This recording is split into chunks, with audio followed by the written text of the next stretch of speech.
Hi అండి, అందరికీ నమస్తే. వెల్కమ్ టు తాలింపు కిచెన్. ఈరోజు రెసిపీ వచ్చేసి పోహా పకోడా అండి. పోహా పకోడీ చేసుకోవడానికి ముందుగా ఈ గ్లాసెడు మంద పట్టుకులు తీసుకుందాము. ఇవి శుభ్రంగా ఏరుకొని 2 సార్లు కడుక్కుందాం. మురికి వీటిలో. ఇలా వాటర్ పోసుకొని వచ్చిన మురికి నీళ్లు వంపేసుకోవాలండి.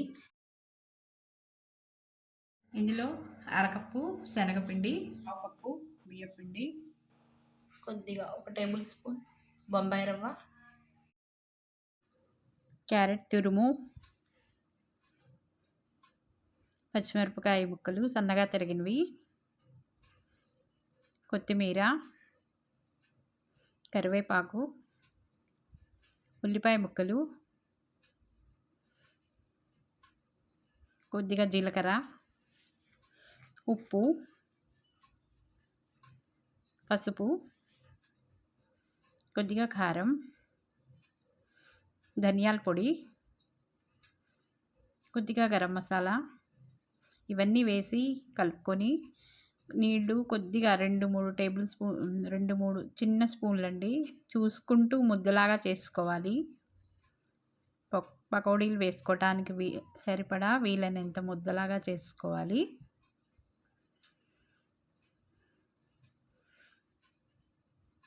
తర్వాత అవి చిన్నగా తీసుకుని చిన్న ఉండలుగా తీసుకుని నూనెలో డ్రాప్ చేయాలి. నూనె బాగా వేడి నూనెలో వేయాలండి. కొద్దిగా నూనె వేడి తగ్గితే అవి నూనె పీల్చుకుంటాయి. అవి ఇలా ముద్దలుగానే చేయాలండి, లేకపోతే విడిపోతాయి ఉల్లిపాయలు.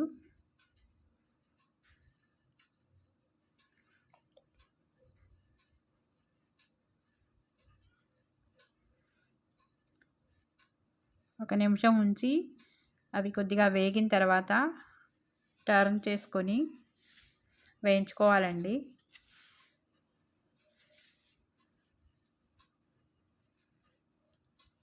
అటు ఇటు తిప్పుకొని ఎర్రగా వేయించుకోవాలండి. పోహా పకోడీ తయారండి. ఇవి ఈవినింగ్ స్నాక్స్కి బాగుంటాయండి.